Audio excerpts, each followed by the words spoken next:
Isang makabuluhang proyekto ang isinakatuparan ng Bohol Police Provincial Office na nagbigay hindi lang ng tirahan kundi pati mga pag-asa sa ilang pamilyang nangailangan. Ang kabuuang balita ihatid dyan ni Patrolwoman Judith Nicanor. Naghatid ng bagong pag-asa ang inihandog ng Bohol PNP, libreng alagad o balay program na libreng pabahay sa 3 pamilya sa ilang barangay ng Ubay, Bohol nitong ika-26 ng Oktubre taong kasalukuyan. Nabigyan ng bagong tahanan ang 3 benepisyaryo sa mga piling barangay ng Ubay. Unang benepisyaryo ay ang matatandang magkapatid na sina Marquita at Martina Atuel.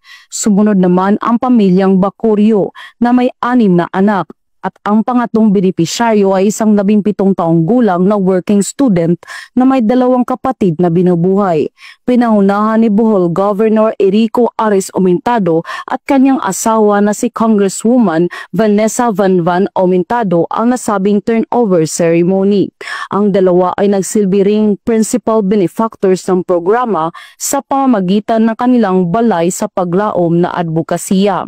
Ang PNP Bohol sa pamumuno ni Police Colonel Patricio Sidigay Jr., Provincial Director, ay nagpaabot ng taos-pusong pasasalamat sa napakalaking suportang natanggap sa nabanggit na aktibidad.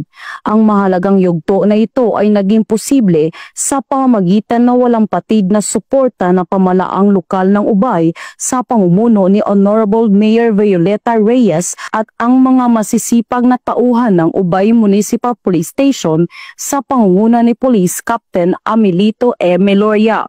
Dumalo rin si Police Lieutenant Colonel Norman L. Nuez, Spokesperson Public Information Officer Chief Picado at ang ating mga lokal na stakeholder. Ang libreng alagad o balay project ay nagpapakita ng testamento sa hindi natitinag na pangako ng bagong Chief PNP.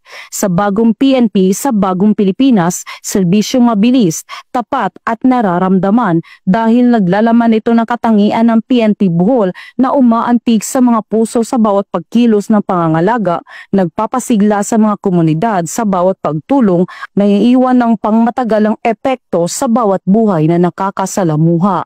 Mula dito sa Bohol Police Provincial Office, ako yung Police News Network Correspondent, Patrolwoman Nikia Cañedo, alagad ng batas, tagataguyod ng Balitang Pulis.